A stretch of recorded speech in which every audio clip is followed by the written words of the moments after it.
Y ha comenzado porque gracias a ustedes y a gente como ustedes, ávidas de conocimiento y de deseos genuinos de cambio, vienen ustedes a enriquecerse el día de hoy de temas vitales para nosotros y nuestras familias. Esto quiere decir que la batalla cultural entonces no solamente se puede realizar acá en nuestra patria, sino que gracias a gente como ustedes, con esa sed de conocimiento, va a ser muy prometedora y auspiciosa. La Asociación Patria y Libertad y la Academia Pedro Beltrán han organizado esta conferencia internacional en un contexto nacional e internacional muy complejo. Muy complejo porque los valores y la libertad hoy se encuentran amenazados, como todos sabemos, y donde se necesita más que nunca, hoy en día, de mentes lúcidas y de conocimientos claros, a fin de afrontar con éxito estas amenazas ideológicas, políticas y de distinta índole a la vida, la libertad, la persona humana y la sociedad.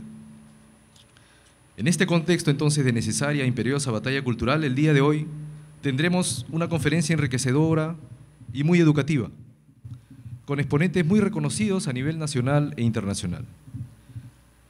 En esta conferencia conoceremos las nuevas tendencias en los campos de la política, historia, ciencia, tecnología y cultura. Y veremos cómo influyen y están presentes estas nuevas tendencias en nuestra sociedad, cómo impactan en cada uno de nosotros, en nuestras familias, en la nación y en el mismo rumbo que viene tomando nuestra patria y el mundo en general. En esta conferencia veremos de una forma clara y crítica de qué manera se cruzan estas nuevas tendencias mundiales. Aprenderemos a identificarlas, a identificar su influencia, sus peligros en nuestra sociedad y en nuestra familia. Pero también identificaremos las herramientas que necesitamos para enfrentarlas con éxito, siempre pensando en proteger lo más valioso que tenemos, que es nuestra vida misma, nuestra familia, que es la célula básica de la sociedad y del Estado, nuestra patria y la libertad tan vapuleada últimamente. Para el desarrollo de la presente conferencia contamos hoy con 4 invitados de lujo, excelentes conocedores y exponentes de estos diversos campos de estudio y de estas nuevas tendencias mundiales. El día de hoy nos acompañarán como expositores Jorge Enrique Ugarte Olivera, más conocido como el Profe, director de la Academia Pedro Beltrán, escritor, revisor histórico, fundador del Partido Liberal Clásico Tu Independencia. Rafael Aita, más conocido como Capitán Perú, escritor e investigador y difusor de la historia del Perú. Nicolás Márquez, escritor, conferencista, docente y abogado, de ideología ultraconservadora y de derecha alternativa. Y Miklos Lucas, docente, investigador, magíster en ciencias políticas, antiglobalista y antiprogresista. Ahora, sin más preámbulos entonces, vamos a dar inicio a esta esperada conferencia, dando paso a cada uno de los 4 expositores. Comenzamos presentando al primer expositor. Él es Rafael Aita, más conocido como Capitán Perú. Es escritor, investigador y difusor de la historia del Perú. Ha escrito libros como El secreto del último Inca, Cazando mitos, Los incas hispanos. Rafael Aita desarrollará el día de hoy un tema vital para entender realmente nuestra historia del Perú. Y vital para poder entendernos como nación y mirar así por fin y de una vez, con los mismos ojos y los mismos objetivos, el futuro de nuestro país. Rafael Aita nos expondrá una charla muy interesante sobre la leyenda negra, por un tiempo aproximado de 30 minutos. Démosle, por favor, un cálido y fuerte aplauso a nuestro primer expositor.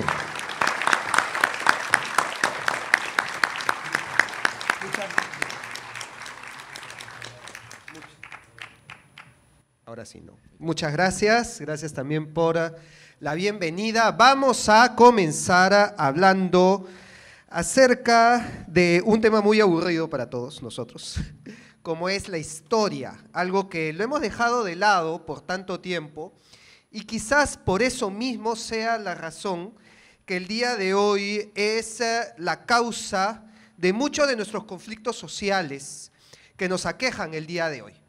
Y es por eso que comenzamos preguntándonos, ¿qué se nos enseña de historia? ¿Cuál es la historia que se nos cuenta en los colegios, en la currícula escolar, que le dan a nuestros niños en las aulas de clase. Y principalmente el discurso que se nos dice en la historia está expresado en la siguiente diapositiva. Y está basado en uno de los libros más leídos del Perú. De hecho, cualquiera librería, editorial que saca una lista de los 10 libros que todo peruano debe leer, encuentra entre ellos los 7 ensayos de la realidad peruana. Pero, ¿qué nos dice Mariátegui dentro de los 7 ensayos? Siguiente diapositiva. ¿Qué es lo que encontramos? Básicamente, que la etapa prehispánica, específicamente del Imperio Incaico, era un comunismo agrícola, así como suena, y tal cual, tomando las frases sacadas literalmente del mismo libro, ¿no? Al comunismo incaico, que no puede ser negado ni disminuido por haberse desenvuelto bajo el régimen autocrático de los incas, se le designa como comunismo agrario. O sea, los incas era un sistema comunista paradisíaco, como nos suelen vender en estas utopías, ¿no? Esta utopía se realizó con los incas, una actualización del mito del buen salvaje de Rousseau. Y esto se terminó con la llegada de los españoles. La destrucción de esta economía y por ende de su cultura, se nutría de su savia, es una de las responsabilidades menos discutibles del coloniaje. No por haber constituido la destrucción de las formas autóctonas, sino por no haber traído consigo su sustitución por formas superiores. Esto que se inicia a través de los 7 ensayos, llega hasta el día de hoy, siguiente diapositiva, gracias a la reforma curricular que se realizó en el régimen, en la dictadura militar de Juan Velasco Alvarado, donde se hizo una reforma educativa, una reforma curricular de los colegios que muy poco se habla el día de hoy y que nadie se encargó de cambiar hasta el día de hoy, donde se nos dice básicamente esto, ¿no? Existía un paraíso utópico donde no existía la pobreza, ni el hambre, ni los bienes, ni la moneda, y esto fue destruido por el colonialismo español, en matrimonio con la Iglesia Católica. Y por lo tanto se trajeron estructuras de opresión que solo se pueden librar a través de la lucha de una lucha de clases, pero con tintes raciales y demás, ¿no? Siguiente. Bueno, tenemos otros autores que también han hablado del tema, tal vez Eduardo Galeano sea uno de los más cercanos, que básicamente dice lo que estamos hablando, con otras palabras más poéticas, ¿no? más artísticas literariamente hablando, que la hemos visto en una cantidad de memes y posts que siempre suelen ir rondando cada 12 de octubre, ya se viene 12 de octubre, seguramente vamos a ver alguna de estas imágenes de Galeano diciendo, ellos tenían la Biblia, nosotros teníamos la tierra, nos dijeron cierren los ojos y recen, y cuando los abrimos ellos tenían la tierra y nosotros la Biblia, ¿no? En 1492 descubrieron que eran indios, que están en América, que estaban desnudos, que existía el pecado, porque antes de ellos eran puros, inocentes, inmaculados, y vivían en el paraíso, hasta que se dieron cuenta pues del mal existente en la civilización, Rousseau modernizado, y que nos llega a nosotros justamente a través de esta reforma de Velasco, en que se traduce como, ahora para liberarnos de esas cadenas coloniales que han subsistido después de la independencia, porque la independencia fue también un proceso criollo, solo se puede hacer a través de la violencia, de la lucha, del enfrentamiento, sal a las calles, ¿no? Y reivindica tu pasado indígena oprimido y subyugado. Y eso es básicamente lo que vemos el día de hoy en toda la región, bueno, especialmente discursos de Evo Morales, la formación del RUNASUR, la República Aymara y demás. Y que hasta incluso nosotros mismos no lo hemos creído, ¿no? Porque yo cuando hablo con muchas personas que ni siquiera se dicen ser de izquierdas o que incluso se dicen ser de derechas o que son conservadoras, pero cuando escuchan hablar de la conquista dicen, no, sí, en la conquista los oprimieron a los pobres indígenas, los incas fueron esclavizados, se destruyó su linaje, los españoles vinieron a robar, a matar, a saquear, ¿no? Eso es algo que lo he escuchado transversalmente en todo el espectro político, en todo el espectro educativo, en todos los colegios, incluso ya entre profesores. Lo hemos aceptado todos como una verdad histórica. Sin embargo, cuando nos ponemos a revisar qué es lo que nos dice la evidencia histórica, pasamos a la siguiente diapositiva, encontramos que el Perú no era una colonia. Lo primero, el Perú era un virreinato. Y dicho sea de paso, era un virreinato que alcanzó la máxima extensión territorial en toda nuestra historia.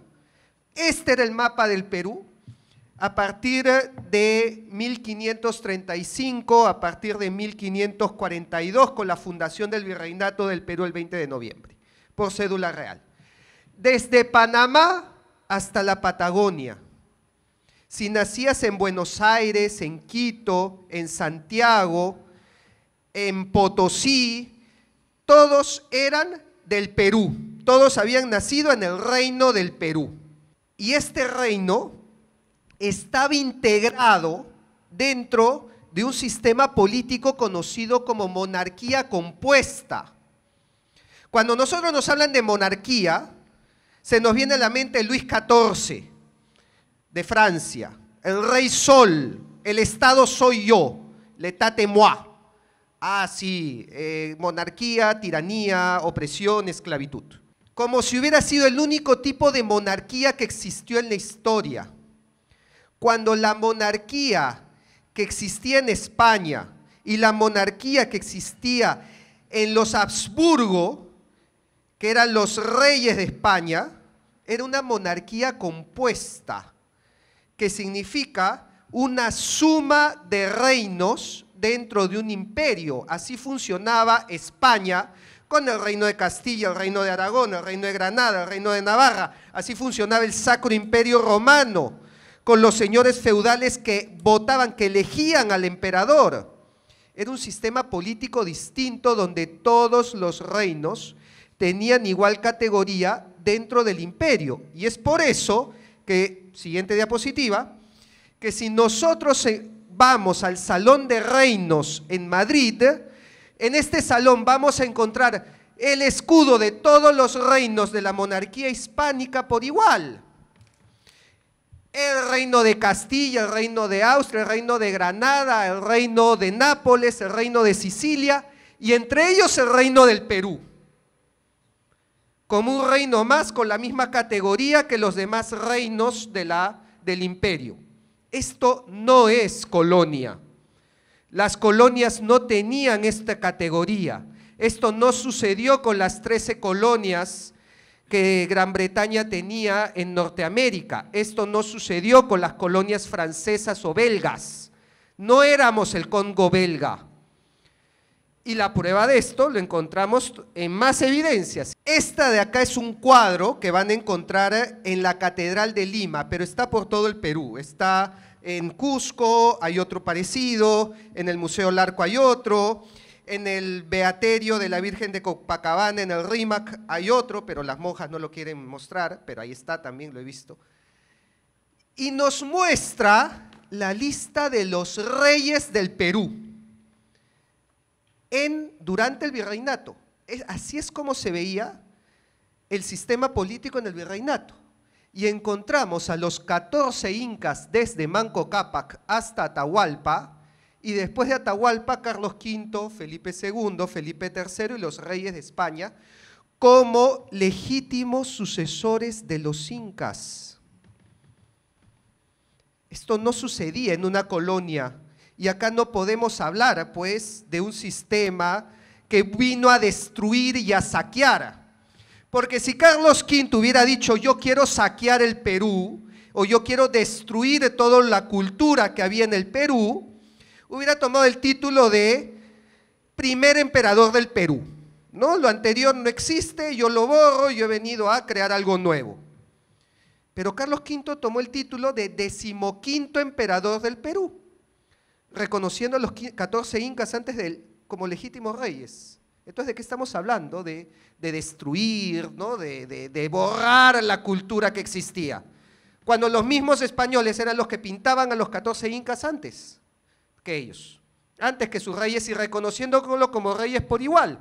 ¿Y esto a qué llevaba? Siguiente diapositiva.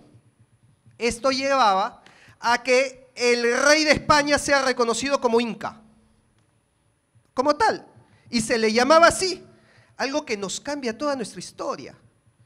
Los descendientes incas llamaban al rey de España como el heredero del grande inca español y el hijo del más augusto sol.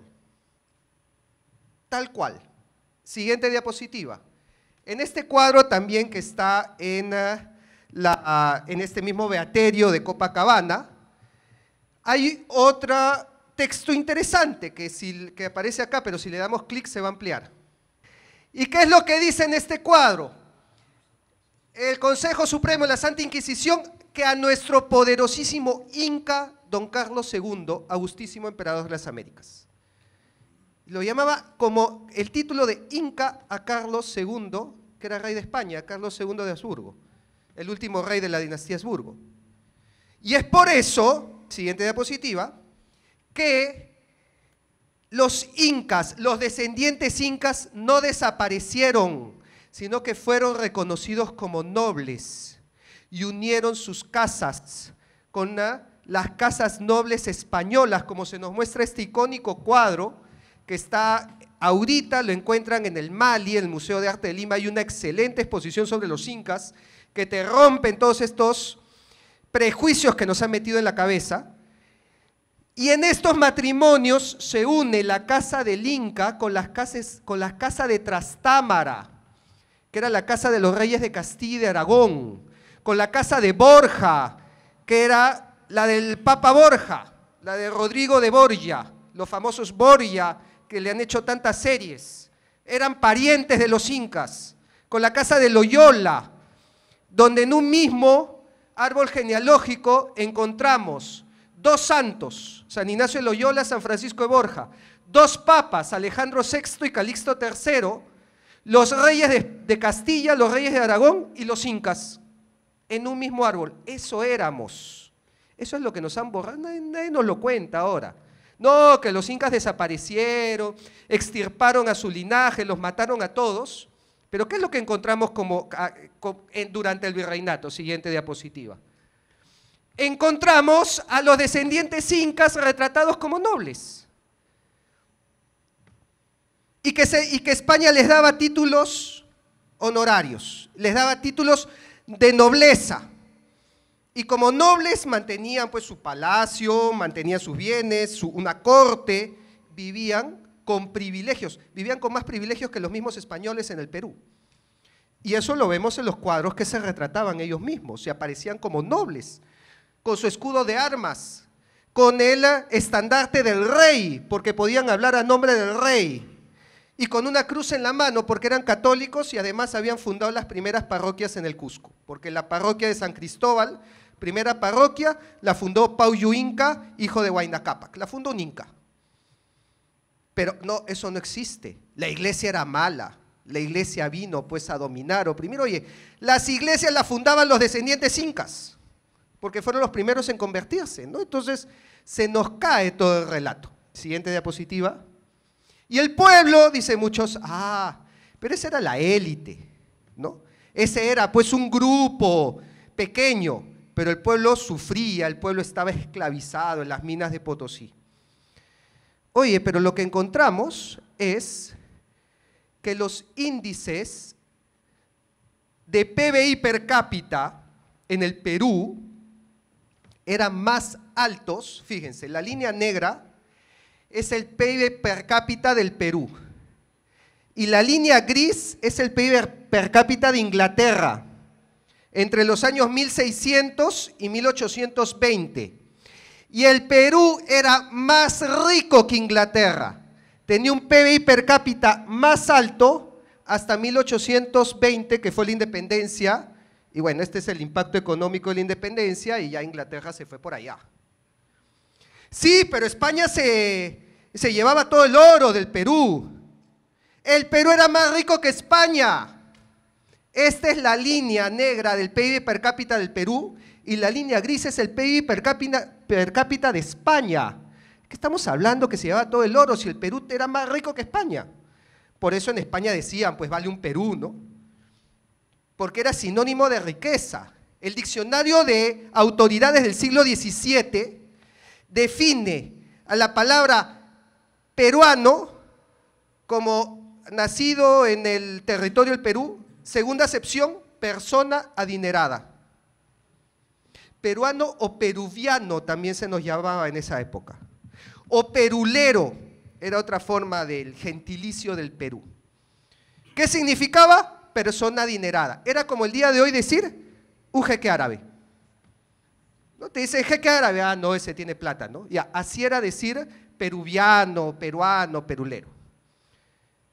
Porque éramos más ricos que los países europeos. Y claro, ¿qué pasó? Pues acá ven ya la diferencia, ¿no? Hacia 1820, hacia el final, esto es lo que pasó con nuestra economía, eso es lo que pasó con la economía española. Esto lo encuentran por si acaso en el libro de Bruno Seminario, de la economía moderna del Perú, librazo. Y también está en los libros del BCR, sobre que el Banco Central de Reserva sacó 2 libros sobre también economía durante el virreinato.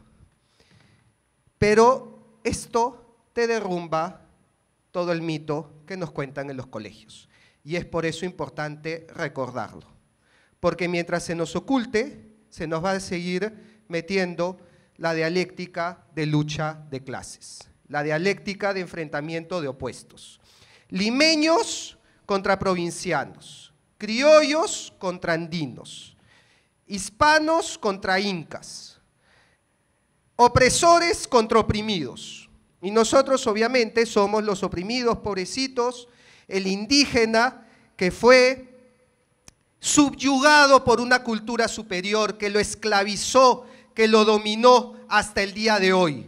Y para que el día de hoy se libere, tiene que hacer uso de la fuerza para destruir las estructuras de opresión. Y con eso se justifican todos los conflictos sociales que vemos. Pero lo que hay detrás de eso es una dialéctica política, es un discurso sin base histórica.